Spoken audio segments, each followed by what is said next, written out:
मौसम कौन चेंज करता है? साल में जो परिवर्तन होते रहते हैं, जिनको मौसम कहा जाता है, गर्मी कौन करता है? भगवान करता है या अल्लाह करता है या वाहिगुरु करता है या ईसा मसीह करता है या गौतम बुद्ध करता है या और कोई भी भगवान करता है। तो जैसे ठंडी होता है तो इसको कौन चेंज करता है? सभी कुछ यहाँ पे अपने अपने धर्मों के हिसाब से लोग बताते रहते हैं कि भगवान हमारे भगवान ने सब कुछ यहाँ पे बनाया है, मौसम भी सभी कुछ बनाया, इंसानों को सभी कुछ वही करते हैं। अल्लाह, मुस्लिम धर्म के लोग कहते हैं अल्लाह सभी कुछ करते हैं, और इस सिख धर्म के लोग कहते हैं वाहिगुरु सब कुछ ही करते हैं और सबसे बड़े होते वही करते हैं। ईसाई धर्म के लोग कहते हैं ईसा मसीह जी सब कुछ करते हैं। बौद्ध धर्म के लोग कहते हैं गौतम बुद्ध जी सब कुछ करते हैं। करता अच्छा कौन है? मौसम चेंज कौन करता है? मौसम चेंज कौन करता है? ठंडी अचानक से होने लगती है और बारिश भी अचानक से हो जाने लगती है, गर्मी अचानक से अपने हाथ ही होने लगती है। कौन चेंज करता है? आपका भगवान चेंज करता है या आपका अल्लाह चेंज करता है या आपका वाहिगुरु चेंज करता है या आपका ईसा मसीह चेंज करता है या आपका गौतम बुद्ध? कौन चेंज करता है?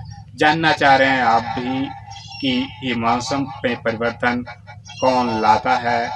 तो नरेंद्र कहानीकार आपको एक कहानी सुनाएंगे। कहानी सुनाने से पहले आप सभी लोगों से नरेंद्र कहानीकार कहेंगे, जितने भी न्यू लोग हैं हमारे चैनल पे वो सभी लोग सब्सक्राइब कर लेंगे, बेल आइकन घंटी को ऑन कर देंगे और ऐसी कहानियों को सुनते ही रहेंगे।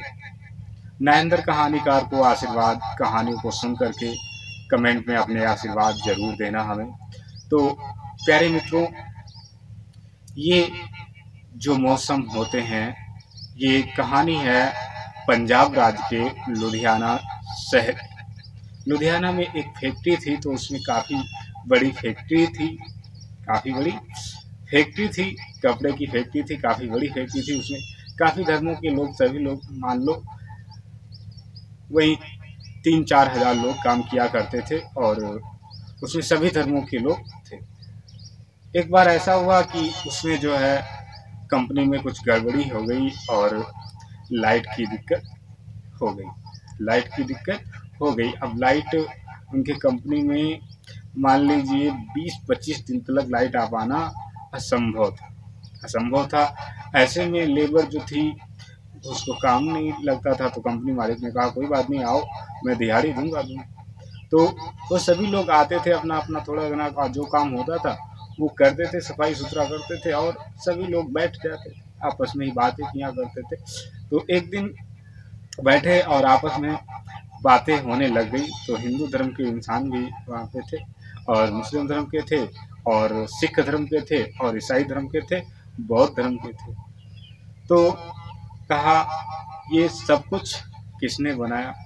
तो हिंदू धर्म के इंसान ने कहा मेरे भगवान ने सब कुछ बनाया है। वहीं पे पड़ोस में खड़ा हुआ था मुस्लिम धर्म का इंसान, तो उसने कहा नहीं, मेरे अल्लाह ने सब कुछ बनाया है, यहाँ पे अल्लाह ही चेंज करते हैं मौसम वगैरह सब कुछ। नहीं, सिख धर्म का इंसान भी था, नहीं मेरे गुरु गोविंद जी ने बनाया है और वही सब कुछ यहाँ पे करते हैं। ईसाई धर्म का भी इंसान था, बोला नहीं मेरे ईसा मसीह जी ने बनाया है, वही सब कुछ करते हैं। बौद्ध धर्म का भी इंसान था, तो उसने बोला नहीं मेरे गौतम बुद्ध ने बनाया है, वही सबके पालनहार है। तो सभी धर्मों के लोग आपस में ही इस बात को लेकर के चर्चा काफी ज्यादा मच गई और चर्चा मची तो वहां पे 100-200 लोग इकट्ठे हो, क्योंकि बेले टाइम था, कंपनी में काम चल नहीं रहा था। अब जब 100-200 आदमी इकट्ठा हो गए, उसके बाद सभी अपने अपने धर्मों में बट गए। जिस प्रकार से राजनीतिक होता है, पार्टियों में लोग बढ़ जाते हैं, उसी प्रकार से वो भी अपने धर्मों में बढ़ गए। हिंदू धर्म के लोग अपने धर्म में हो गए, मुस्लिम धर्म के लोग अपने धर्म में हो गए और सिख धर्म के लोग अपने धर्म के उधर हो गए और ईसाई धर्म के लोग ईसाई धर्म के लोग में हो गए, बौद्ध धर्म के लोग बौद्ध धर्म में हो गए। और सभी लोग यही बात कहें कि मेरे भगवान चेंज करते हैं मौसम को। ठंडी आ जाता है तो मेरे भगवान उसको चेंज करते हैं, और गर्मी आ जाती है तो उसको मेरे भगवान चेंज करते हैं। बारिश होती है तो बरसाते मेरे भगवान हैं। और मुस्लिम धर्म के लोग बोले नहीं, मेरे अल्लाह सब कुछ करते हैं। सिख धर्म के लोग बोले नहीं, मेरे वाहिगुरु सब कुछ करते हैं। ईसाई धर्म के लोग बोले नहीं, मेरे ईसा मसीह जी सब कुछ करते हैं।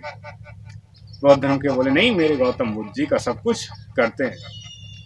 अब पांचों धर्मों के लोग आपस में ही झगड़ा करने लग गए। वहां पे भीड़ लग गई भाई, 250-300 आदमियों से जनसंख्या हो गई 500-600। जनसंख्या हो गई 500। अब प्रश्न का जवाब हल ही नहीं हो प्रश्न का जवाब हल ही नहीं हो रहा है। जनता और भी ज्यादा हो गई, 1000-2000 वहां पे हो गई जनता। अब प्रश्न का जवाब नहीं मिल जवाब किसी के पास नहीं, सभी अपने अपने धर्मों में अलग बट गए। जिस प्रकार से आप सभी भारत के लोग बटे हुए अपने अपने धर्मों में अलग हैं, उसी प्रकार से उस फैक्ट्री में भी अलग अलग धर्मों के लोग बट गए।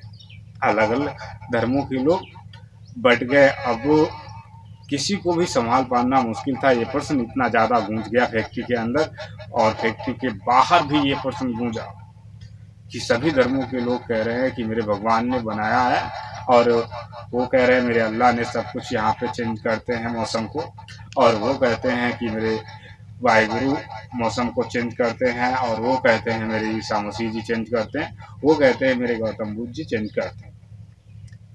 अब उन सभी की बात समझ लीजिए पूरे लुधियाना शहर में फैल गई चर्चा। वहां पे आदमी फैक्ट्री के जितने भी थे इसी बात को लेकर के, काम वैसे भी बनता, इसी बात को लेकर के चर्चा थी। सभी लोग फैक्ट्री में ही बैठे रहे। ड्यूटी वगैरह बंद हो गया, 8 घंटे हो गए, और सभी लोग अपना अपना ग्रुप बना के बैठे। जिस प्रकार से हमारा तुम्हारा सभी का हर धर्मों का रहन सहन अलग होता है, उसी प्रकार से सभी लोग अलग अलग हो गए। हिंदू धर्म के लोग अलग, मुस्लिम धर्म के लोग अलग, सिख धर्म के लोग अलग, ईसाई धर्म के लोग अलग, बौद्ध धर्म के लोग अलग। अब सभी धर्मों के लोग अपनी ही बात को पकड़े। तब तक इधर से जीएम साहब आ गए। जीएम साहब आए तो बोले हाँ क्या हो गया। अपनी गाड़ी को रोका, उतर के आए, देखिए इतनी सारी सभी लोग वही बात कर रहे हैं। मेरा भगवान मौसम चेंज करता है, मेरे अल्लाह मौसम चेंज करते हैं, मेरे ईसा मसीह जी मौसम चेंज करते हैं, मेरे वाहिगुरु चेंज करते हैं, मेरे गौतम बुद्ध जी चेंज करते हैं। ये जो मौसम बदलता है, गर्मी होती है, सर्दी होती है, बारिश होती है, इसको चेंज हमारे भगवान ही करते हैं, और अल्लाह करते हैं, और हमारे वाहिगुरु करते हैं। सभी लोग अपनी अपनी बातों को जीएम साहब से कहने लग गए। जीएम साहब कहते हैं, जो उसका अनुभव था, कुर्सी उठा के लेके आ जाओ। कुर्सी उठा के लेके आते हैं, जीएम साहब को डालते हैं। जीएम साहब बैठते हैं, कहते हैं सभी लोग हमारी बातों को ध्यान से सुनेंगे, हमारी बातों को ध्यान से सुनेंगे, तभी आप लोगों का प्रश्न का जवाब मिल पाएगा। पहले ये बताओ मुझे, तुम सभी लोग एक प्रश्न के लिए झगड़े की तरह अलग अलग बट गए, क्यों बट गए? क्यों बट गए? स्कूल में हमें तो नहीं बांटा। बचपन था तो सभी लोग पढ़ते थे, और स्कूल में ये तलक नहीं सिखाया जाता झगड़ा करना क्या बताया जाता है। झगड़ा करना गंदी बात है। तो बोले हाँ सर गंदी बात तो होती है। बोले हाँ सर गंदी बात तो होती है, झगड़ा करना अच्छी बात थोड़ी ना होती। तो बोले प्रश्न को लेकर के झगड़ा नहीं करना है, मैं बताता हूँ कौन मौसम को चेंज करता है। तो हिंदू धर्म के इंसान से पूछा कि आपके भगवान कौन? तो कहने लग गए राम। तो बोले राम तो इंसान ही थे, और आपके पूर्वज थे, आपके धर्म के लोग सभी लोग उनको ही पूजते हैं। वो मौसम चेंज नहीं करते हैं, ना तो कुछ वहाँ पे बनाया है। तो कहने लग गए हाँ ऐसा नहीं है। तो कहने लगे एग्जाम्पल के तौर पे जैसे मैं कह दूं कि धरती किसने बनाया, तो सभी लोग का साइलेंट चुप हो गए। बोले जो ये प्रश्न गूंज रहा है, प्रश्न गूंज रहा है, वो किसी के परमात्मा मौसम चेंज नहीं करते। ना आपके भगवान चेंज करते, ना आपका अल्लाह चेंज करता है, ना आपके वाहिगुरु चेंज करते हैं, ना आपके ईसा मसीह जी चेंज करते हैं, ना गौतम बुद्ध जी चेंज करते हैं। फिर ये ऑटोमेटिक है, जो कुछ समझ में किसी को नहीं आता। साइंटिस्ट विज्ञान को तलक नहीं समझ आया, फिर आप लोगों को क्या समझ आएगा। आप लोगों का सिर्फ कहना है कि हमारे ये परमात्मा सभी कुछ चेंज करते हैं। अरे परमात्मा तो वास्तव में वही होता है जो इंसान के शरीर को जीवित रखता है, और जीने का हमको तुमको जो भी है वो सभी कुछ, जैसे मान लीजिए अब पृथ्वी नहीं होगी तो कुछ भी नहीं होगा। तो वास्तव में परमात्मा कौन? पृथ्वी। जिनको आप परमात्मा जिनके लिए झगड़ रहे हैं, ये सभी लोग क्या थे? धर्म को चलाने वाले लोग, और आप लोगों के पूर्वज ही थे। ये परमात्मा नहीं है, ये परमात्मा नहीं, ये इंसान थे, आप लोगों की तरह इंसान थे। शास्त्रों को पढ़ के देखिए, सभी का भविष्य है वहाँ। शास्त्रों का पढ़ के देखिए, सभी का भविष्य है वहाँ पे। उनके पिताओं का नाम, माताओं का नाम, सभी का नाम वहाँ पे आपको मिलेगा। तो इनके लिए झगड़ा क्यों कर रहे? वास्तव में जो परमात्मा है वो खुद एक अद्भुत है। जैसे धरती एक परमात्मा माँ भी इसे लोग कहते हैं, अपने भारत देश के अंदर धरती माँ भी कहते हैं। तो धरती माँ वास्तव में एक परमात्मा के रूप में है, जो इंसान की जिंदगी को जीवित रखती है और हमें तुम्हें जिंदगी दिखाने का अवसर देती है। आकाश एक परमात्मा के समान है, जो आकाश नहीं होगा बारिश नहीं होगी। सूरज चांद ये भी एक परमात्मा के समान है। हवा ये भी एक परमात्मा के समान है, और पानी ये भी एक परमात्मा के समान है। ये सभी लोग इंसान की जिंदगी को जीने का हक देते हैं, चाहे वो कोई भी इंसान हो, किसी भी धर्म से इंसान हो। इंसान तो इंसान क्या, पशुओं को, जीवों को, जंतुओं को, कीड़े मकोड़ों को, क्या फसलों को, सभी को यहाँ पे ये जीने का हक देते हैं। नहीं तो इंसान तो अपना ही सोचते हैं, दूसरे को जीने का हक नहीं देते हैं। यह कानून नहीं होता तो इंसान न जाने यहाँ पे क्या करता। यह शिक्षा नहीं होती तो इंसान यानी ना जाने क्या यहाँ पे करता। नरेंद्र कहानीकार की कहानियों को सुनते रहना है, और नरेंद्र कहानीकार की तरह एक शिक्षित इंसान बन के दिखाना है, और परमात्मा जिनको मैंने आपको बताया उन्हीं को अपनाना है। जैसे धरती, आकाश, चांद, सूरज, पृथ्वी, अग्नि, पानी, हवा, जिनके बिना ये इंसान का शरीर जीवित नहीं रह सकता। चलिए, ये कहानी प्यारे मित्रों, सभा के लोग, सभी मीटिंग में जितने भी सभी लोग बैठे हुए थे, डीएम साहब की आवाज़ को सुन रहे थे। सभी लोग साइलेंट हो जाते हैं और चुप हो जाते हैं।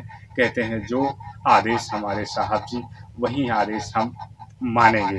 जिस प्रकार से एक जज का भी आदेश सभी को मानना पड़ता है, उसी प्रकार से उस फैक्ट्री में डीएम साहब का आदेश सभी वर्कर्स मानते हैं और नौकर्स भी मानते हैं, और अपने इस बात को ख़त्म कर देते हैं। और कहानी भी प्यारे मित्रों यहीं पे ख़त्म हो जाती है। हम आपको फिर से मिलते हैं अपनी नेक्स्ट कहानी के साथ में। तब तक के लिए आप अपना रखेंगे ध्यान, अपने परिवारजनों का रखेंगे ध्यान। ये नरेंद्र कहानीकार आपको फिर से मिलेंगे अपनी नेक्स्ट कहानी के साथ में।